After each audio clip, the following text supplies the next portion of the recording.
Let's move on to our second topic today, and that is going to be the top 10 wines of 2018.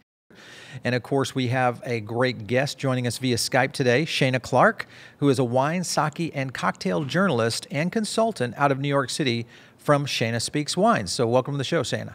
Thanks so much for having me. Yeah. All right. Well, let's kind of just jump right into this list. Very nice list, I think, overall, when you look at the breadth of what's happening in this top 10. But any trends or tips for operators in reference to this list when they're trying to find something that might compare to it? Because some of these things, of course, these wines are sold out. What would you say? Sure. I mean, there's a lot of great options. I think that this list is just really representative of some of the trends that we're seeing. Some really, Wine Spectator was calling this kind of a blue chip list. So lots of classics as well that you can find. So there's definitely alternatives. And I think that these are just a great representation of what's really out there. Yeah. All right. So your thoughts on the number one selection, the Tenuta San Guido, the Bolgheri. What are your thoughts on that one? Sure. So the Sassicaia, Bolgheri is the region. 2019 is going to actually be the 25th anniversary of the DOC for the Reds. So I think that by putting this at number one, it's really showcasing how far this region has grown, what it's become, and just, the really, I guess, a testament to the quality of the wines coming from there. Yeah. And really, even though it is a $245 bottle as a number one wine, this is definitely one that I think you could enjoy on a great occasion. Number two, the Château Canon-La Gaffelière, the $84 bottle of wine, the 2015 96 point. Your thoughts on this one? Sure. Bordeaux, always a classic region. It's definitely something that is going to be, Bordeaux is always going to be a collector's region. It's a region that, it's never going to go out of style. It's going to be just one of those pinnacles of great winemaking, and you definitely think that deserves a spot on the list. Yeah. The number three, the Chianti, especially the value, which was a $35 value, 96-point wine. Your thoughts on this one? Sure. So Chianti Classico is a region that, again, it's over the past several years, it's really been trying to make a name for itself and really distinguish itself from the rest of Chianti in general. So you're seeing a lot of producers putting a lot of effort into the vineyards, replantings. They're looking at what the best Sangiovese clones are. Chianti Classico, it's definitely a region that is worth paying attention to. And $35, as you're pointing out, it's a great value. Yeah, that's a good value. Okay, so the Alta Rioja, the Gran Reserva, $175. This looks also like a really delicious wine. When I saw this one on the list. What are your thoughts on this one? Absolutely. And as you can tell, this is also an older vintage as well, which I think is a testament to showing how, Spain has such age-worthy wines and, really worthy of attention. Moët Chandon comes in at number 5. Thoughts of a champagne. Obviously, a Dom Perignon makes the list. Must be an awesome one. Yes. And I don't think that I'm a champagne drinker regularly. Yeah. I don't think that you can have a list without champagne. Yeah. All right. So this one was, I've actually had this one before, and that was the Aubert Chardonnay. Kind of, and the top American vineyard. Your thoughts on how kind of that wine positions here on the top 10? Sure. I mean, as much as people may joke about Chardonnay or ABC's anything Chardonnay is the second most widely consumed wine in the country. And there's a wide range of styles of Chardonnay. Producers are doing all types of things with it. I think, this one coming out of Carneros, a little bit of a cooler climate region, is maybe showing a slight shift towards a little bit of the cooler climate Chardonnays that people are drinking right now. The Cologne Clemens Pinot Noir comes in at number 7.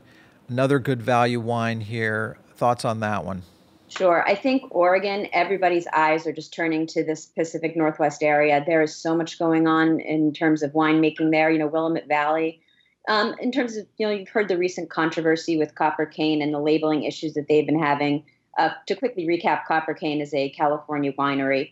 They were making wines under an LON label that coming from Oregon, kind of mislabeling it. But it's really, I think, been putting a spotlight on Oregon, the quality of the wines, and maintaining the integrity of that appellation. The number 8 wine, Le Vieux Donjon. Thoughts on this one? Another good value, $70 for a top 10. Sure, absolutely. And, this is Châteauneuf-du-Pape, kind of like Bordeaux, classic region, collectors.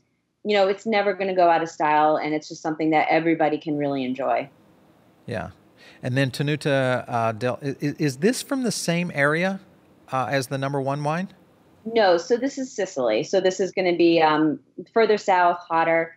And this is a really exciting one to me because, as I think that we might have briefly spoken about prior, you're talking about Old World, you're talking Italy, but then you're finding this, Sicily, which is very new, very up and coming, these super cool volcanic soils down in the region. So it's kind of a newer take on a classic region or classic country. Yeah. And then, as our viewers just saw, wrapping up our top 10, the Bedrock Heritage Sonoma Valley, obviously a historic area for California winemaking, and also a great value, $46 for a 95-point wine. How and what are your thoughts on that guy? Sure. So this is Old Vine Zinfandel, but it's also mixed with a field blend of whatever this winemaker is planting and whatever he's finding in his field. So it's this really cool kind of mix of a heritage grape and then as well as like this new kind of cool California experimenting, really kind of pushing the limits of the land and seeing what it's capable of. All right, so obviously the Italian wines had some great positions on the top 10. Kind of your thoughts when you look at beverage directors, somms within restaurants and operations that might be looking at this list as a guide and saying, okay, maybe I can't get those or that particular wine for my restaurant or operation. Maybe here's some alternatives. What would you kind of lean these directors to when it comes to these types of Italian wines that are doing so well on this list? Sure. So if we're looking at Bolgheri, you have the Sassicaia, but you also have some other really fantastic producers like Ornellaia, Guado Altasso. Ornellaia, they have a second label, and this one just happens to be made with younger vines, so the price point tends to be a little bit different. That one's the La Serra Nuove. For Guado Altasso, they have the Il Brucato. That's their second label. So again, slightly lower price point. But again, you're still getting the same kind of beautiful fruit, the same great quality. Gaia from Piedmont, they actually had their Camarconda label coming out of that region as well. And again, they range in terms of price points, but it's a very similar style. It's the Super Tuscans. That's just really fantastic. Yeah. So the American selections, the Clemens, the Bedrock, and the Aubert Chardonnay, 3 positions on the top 10 list, all pretty much obviously West Coast wines. Kind of, do you feel like these match up well to these somewhat exotic wines that are on the top 10? I absolutely do. And I think that there is like a real energy, there's an excitement. And I mean, some of these regions, they've been around for a few decades now, and they're definitely they have the experience behind them. They're definitely worthy of the spot. They're backing it up with the quality. Yeah, absolutely.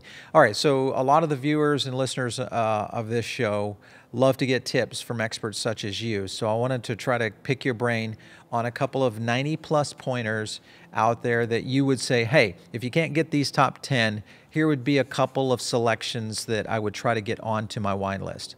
Sure.